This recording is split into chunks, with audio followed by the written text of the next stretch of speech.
Well, good morning there. Welcome back to my workbench. My name is Erica, and I am so glad that you're here today. On my bench today, I have a couple Stihl MS261s. I took both these saws on trade, I think last fall. They've been sitting here for a while just waiting for me to get to them.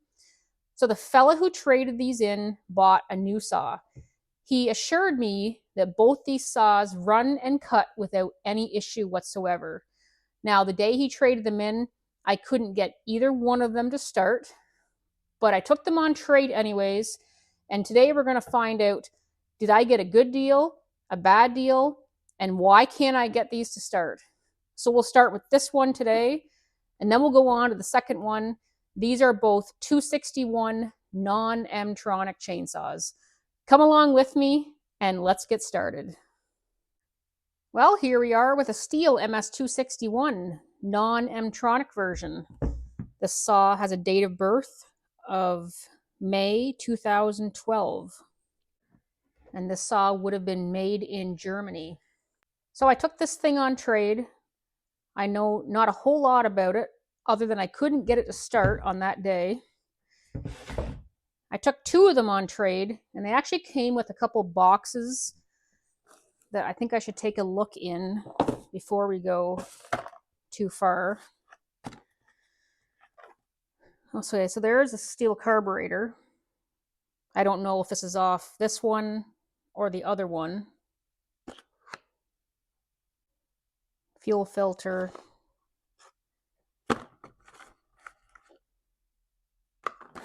Okay.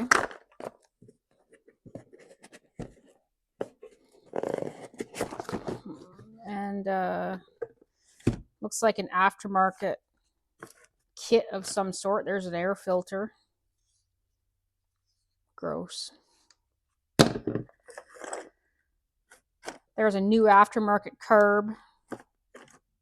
Fuel line. There's a used NGK spark plug. OEM worm gear. There's an aftermarket one. AV spring. I don't know what part of the saw that goes on. An empty spark plug box. Okay, so we've got some aftermarket parts, we've got some OEM parts, and two chainsaws. So I'm not quite sure what we're getting into here. So let's start by taking a walk around on this saw, just looking for anything that stands out, missing, broken. That top cover screw is missing. The operator presence lever is, something's wrong with it. 261s have a decompression valve. The chain brake handle is snapped.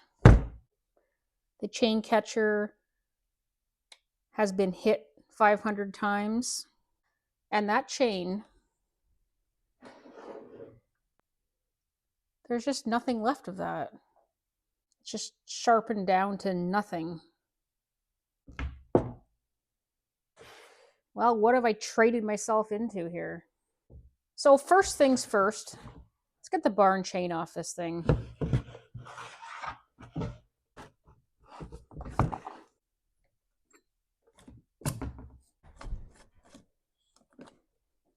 So this saw has captive bar nuts. So those bar nuts stay with the clutch cover. Look how chewed up they are.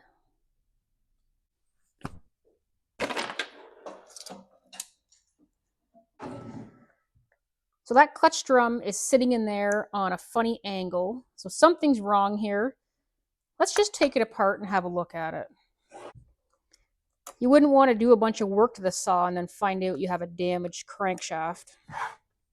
I have done that before, on video.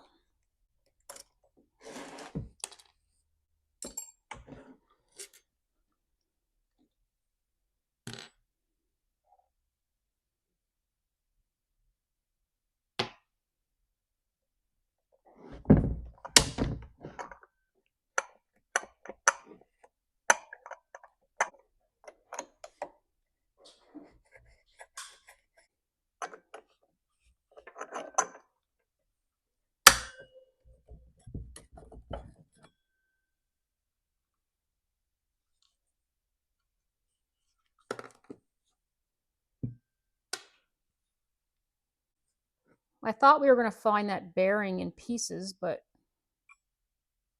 it's not. It looks fine. You can see the damage to that drum. The chain was running on it. This looks newer, so somebody's replaced this recently. So what's the problem here?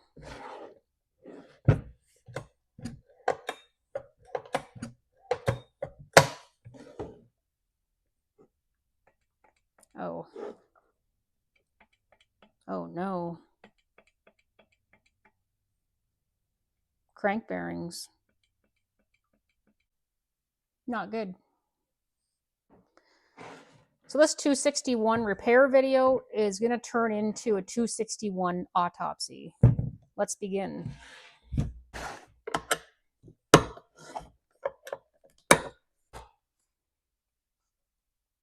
Okay, I see new carb wrote on the cylinder and in the plastic here.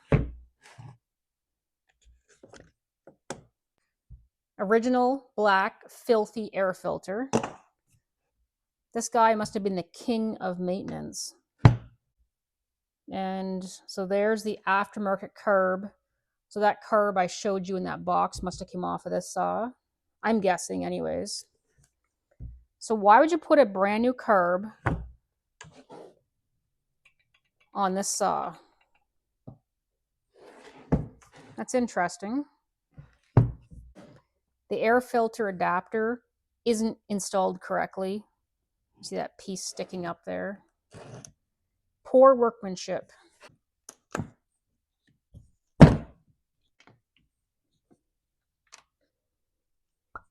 And that one has the NGK in it.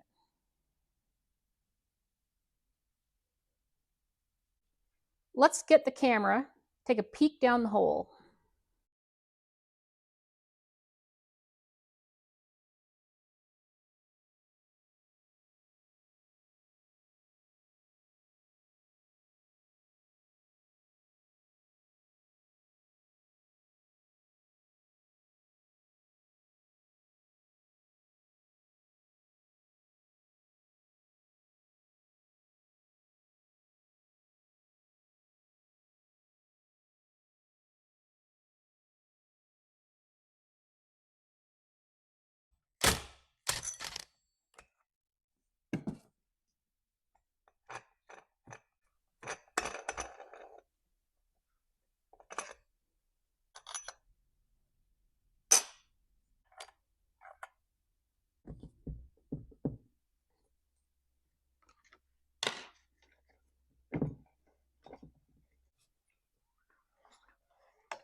The flywheel is hitting the coil.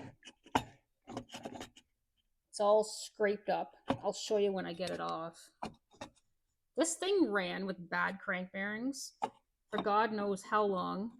When you tighten the chain, it would have been pulling this flywheel back into the coil. Somebody is obviously a master at adjusting carburetors. Okay, let's pull that flywheel off. You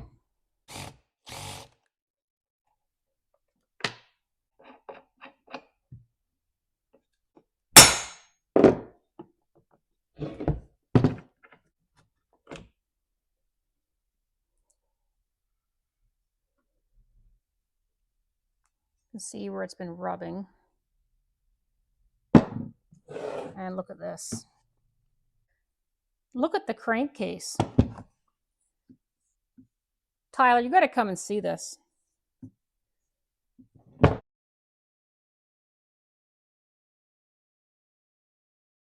That's incredible. I've never even seen that.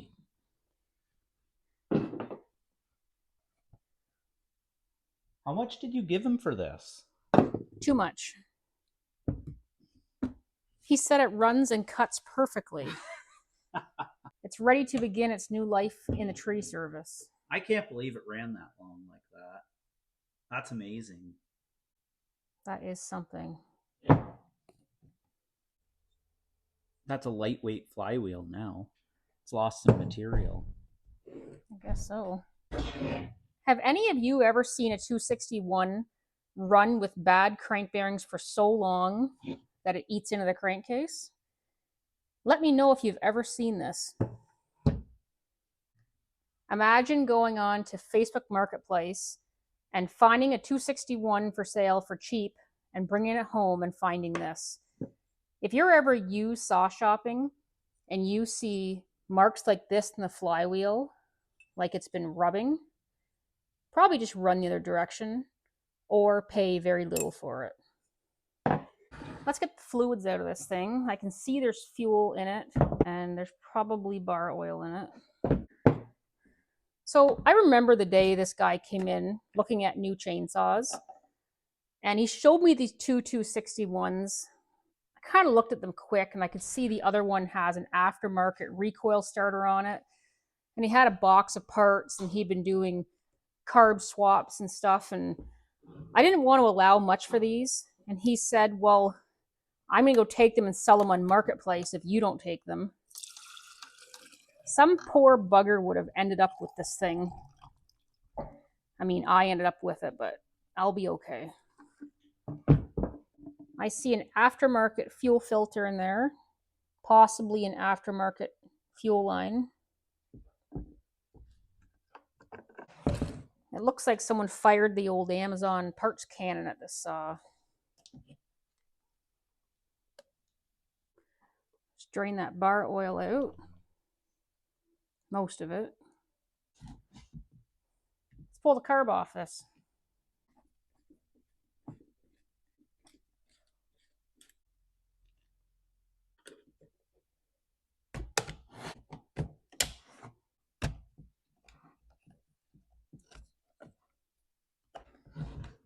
That gasket is not supposed to be there. Must have came in the aftermarket kit, so they thought they would just add it.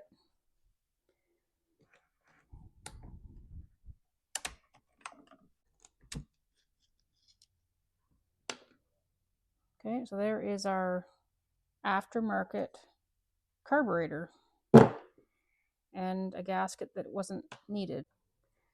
And that gasket is not supposed to be there. That thing is, but that thing is not.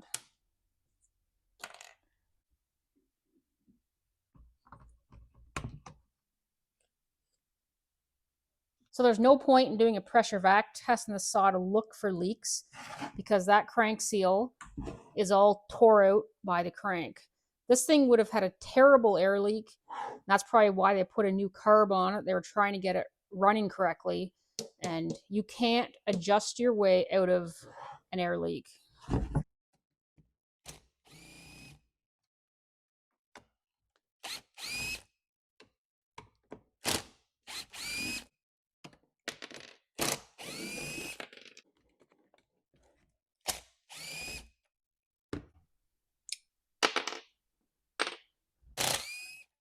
Take that spike off so I don't get stabbed with it.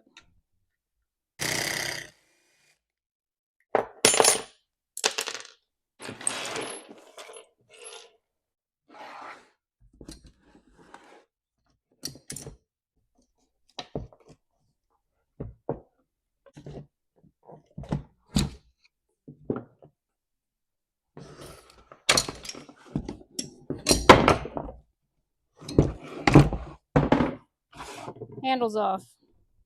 You'll start seeing in this video why I like working on older saws better. Let's get that muffler off.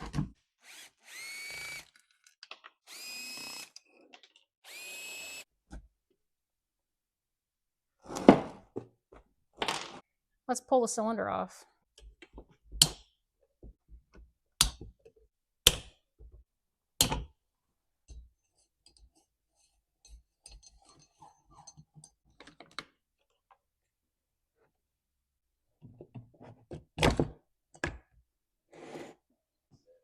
Okay, so we've got our cylinder off. There's our piston, which doesn't look very good either. It's going to be hard for me to show you this. On either side of the crank is a bearing. Something like this. Okay, that cage holds all the balls in behind it. The cage has broke or disintegrated or something, and all of those balls are now hanging out together on one side. I can see them when I shine a flashlight in there, that all the balls are just grouped together on one side. On the flywheel side, it looks the way it's supposed to, but the clutch side crank bearing failed. So what caused this failure? It could be heat, lack of maintenance.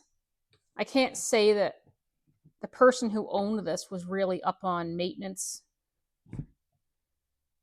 Maybe the thing has a bajillion hours on it. This saw is a 2012, so it's 13 years old. Maybe it belonged to a tree service and maybe it's done tons of work. Don't really know, but that is our failure. They threw a carb at this fuel line. They must have assumed they had a fuel issue and just were throwing parts at this. Imagine if I didn't take the bar and chain off this and dig into the clutch side and I just started working on the fuel system. You could waste your whole day chasing down something that you were never going to find. Well, we're going to tear this thing down completely, right into pieces. A full 261 autopsy coming up.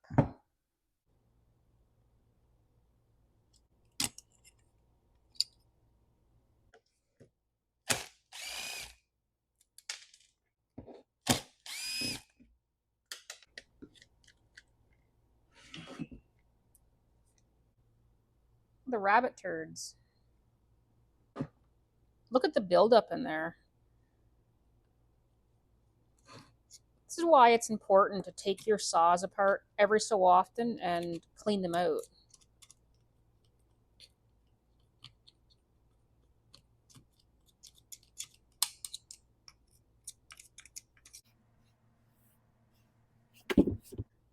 Let's remove the brake spring.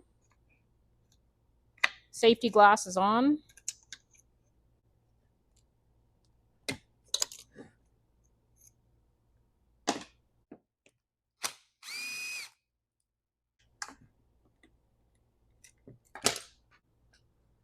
So because of the way this thing was running all cockeyed, the brake spring was broken as well. We're going to pry that little clip off there and then get this brake handle off.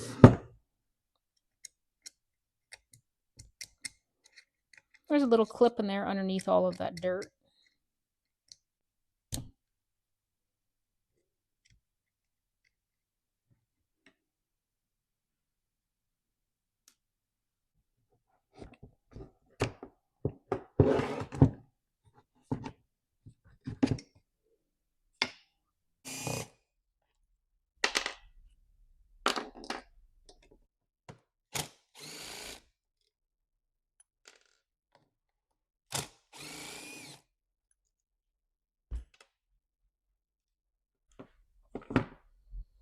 Okay, there's our coil off and the little air induction thing. I'm going to push these wires up through the crankcase. They are attached to this piece of plastic, and we'll get this whole thing out of our way.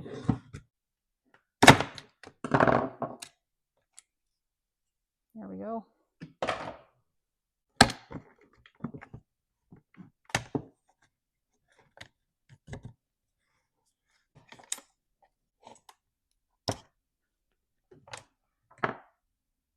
There's the fuel line. I just unhooked it off that barb right there.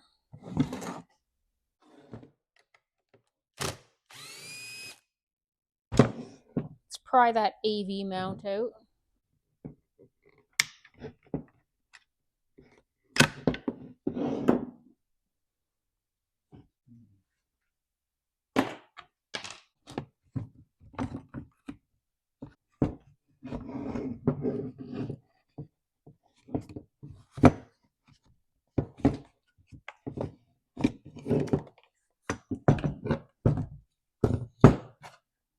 tank is off. Let's remove the oil pump.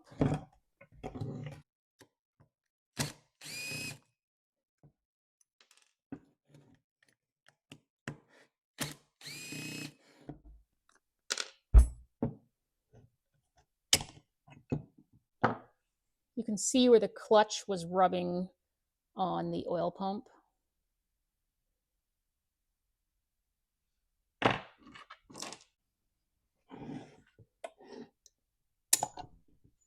Gone. Got it. So there is our crank seal. It's eaten right out. I don't know how this thing even ran like this. You can see the garter spring right there. That's horrible.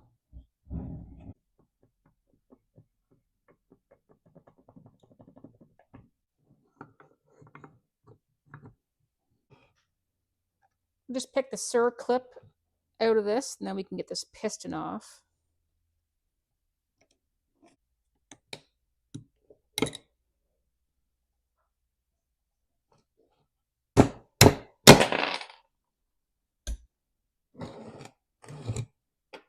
There's the wrist pin.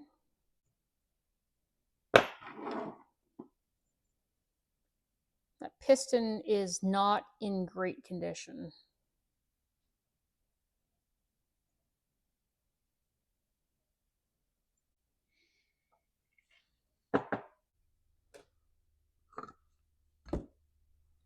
Wrist pin bearing removed. Well, there, we're getting down to the end of it here. So we have 5 screws to take out. You want to make sure you get them all out before you start trying to split this, or you could do some damage. So we got 1, 2, 3, 4, 5. There's lots of dirt down in those holes that we'll have to get cleaned out of there. I know this thing is filthy. As of right now, this is looking like a part saw. I don't think this thing's getting rebuilt, but if for some reason it was, when it's all apart, it'll get all cleaned up as we reassemble this with new parts. But I'm not going to bother cleaning anything right now.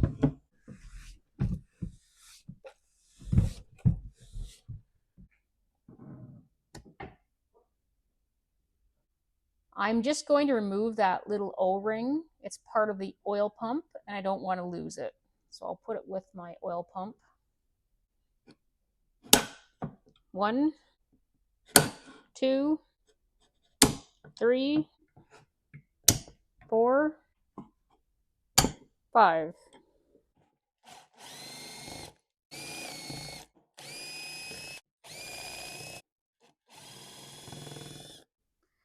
So to split this case, there's a couple different tools.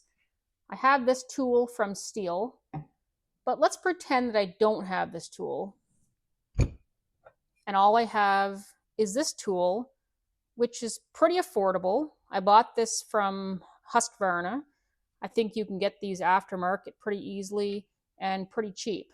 So let's see if I can get this apart with this cheap tool. I went and got the part number for this tool. There it is, 502 516 101.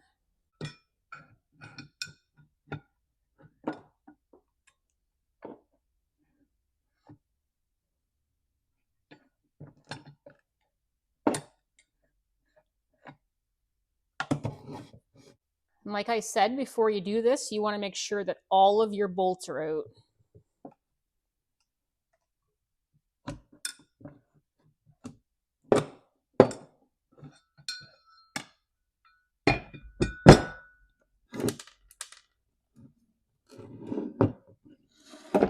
And there we are.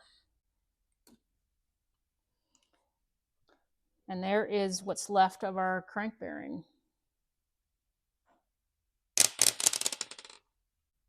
That crank seal, it's eaten right through. So that puller worked really well to take this apart.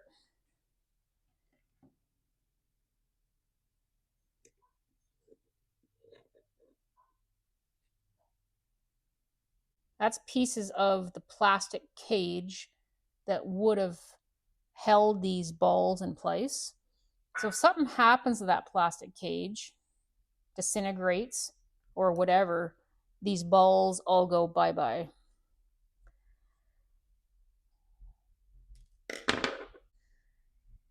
These balls all have little pit marks on them, like they may have been rusty at one time. If that's the case, I'm not going to blame the crank bearing. So we'll use the puller to take this other side apart. Oh, okay, we don't need the puller. Look at all that. Looks like rust, doesn't it?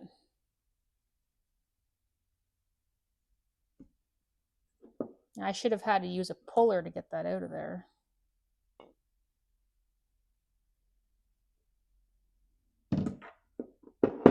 Here is the other side.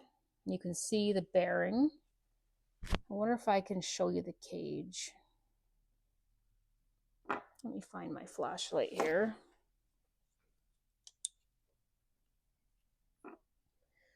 So in between these balls, you can see the plastic cage that I was talking about. It disintegrated on the other side. And this one was on its way too. It's so dirty, gritty. Can you hear that?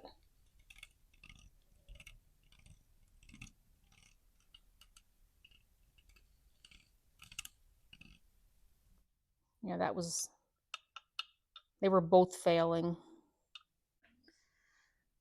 So I am not a metallurgist, but that looks like rust pitting on that inner race. So my autopsy report is going to look like this. This saw sat with crappy watery fuel in it for some time. Somebody came along, picked it up, and fired this thing up. The crank bearings were rusty and crusty. They started turning. That rusty, crusty stuff ate away, disintegrated that plastic carrier. The balls in the bearing all went to one side. You'd be tensioning your chain, trying to tighten the chain up, pulling the crankshaft, which then tore the crank seal out of this. And they started having a running issue and started replacing the carburetor. They replaced the spark plug, the fuel line, the fuel filter, the rim sprocket. But that wasn't going to fix their problem, obviously. If you had just went out and bought this 261 on Facebook Marketplace, would you be happy right now? I wouldn't be. I see 261s in my area posted for $300, $400, $500. They just need a tune-up. They just need the carb clean. Probably needs a new air filter. Can you imagine paying $300 or $400 or $500 for this chainsaw? And then why did that crankshaft pull out of there so easily? Either that bearing, the inner race is worn, or the crankshaft is worn, or both. It should not have pulled apart that easy. I'd have to take a micrometer to it to find out for sure if this crank is even usable. If this was your saw, what would you do now? Box it up for parts? Do you try to put this thing back together? The crank is questionable. The piston is damaged. The cylinder is probably okay. It's probably savable.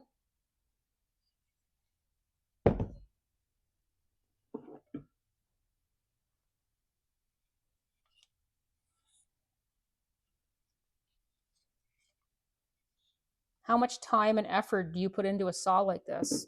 How much money do you spend on it? Well, there's a 261 broke into pieces for you. I hope you enjoyed that. Well, if you've ever wondered what an MS261 looks like tore down into pieces, you don't have to wonder anymore.